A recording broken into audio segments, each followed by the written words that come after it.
I want to consider Prince Harry's 41st birthday, happy birthday, sir, and the curious way in which the Daily Express, rather than marking the occasion with dignity, chose instead to churn out what can only be called bile.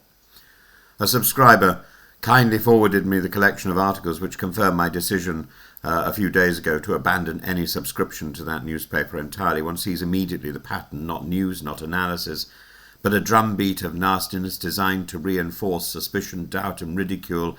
Any editor who works on the Daily Express probably needs to escape and find refuge in GB News or something.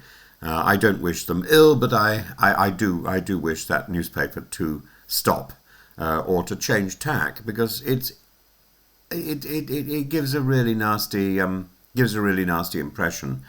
On the one hand, Harry's recent visit to Britain and then to Ukraine was a genuine effort to build bridges. He met his father, the King, for the first time in over a year. He told The Guardian, "The focus really has to be on my dad."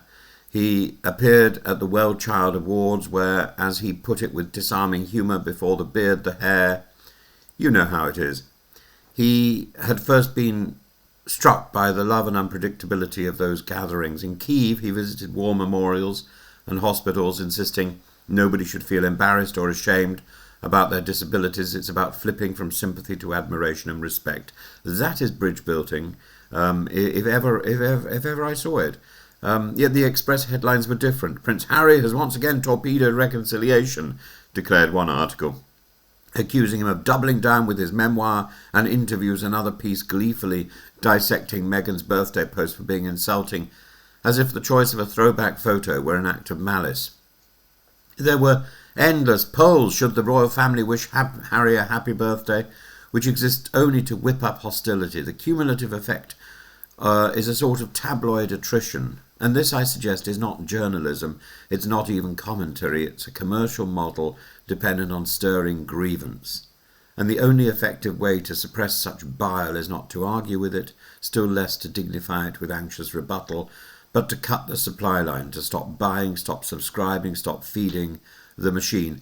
If there is a market for this kind of poison, it will be supplied. If the market dries up, its editors will, as I say, no doubt find shelter at GB News or in some similar refuge of grievance mongering.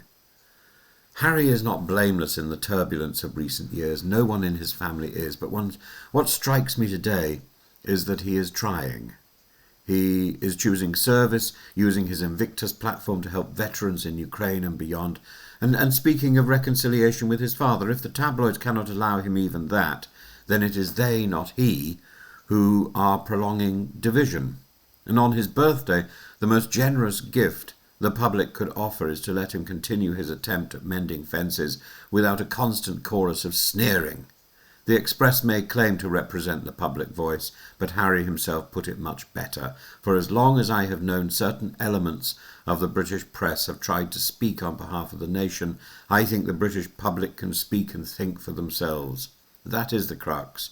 And in speaking for ourselves, which we should, we might finally leave the Express where it belongs, lining the litter tray, not as the voice of Britain, but as the echo chamber of its own bitterness.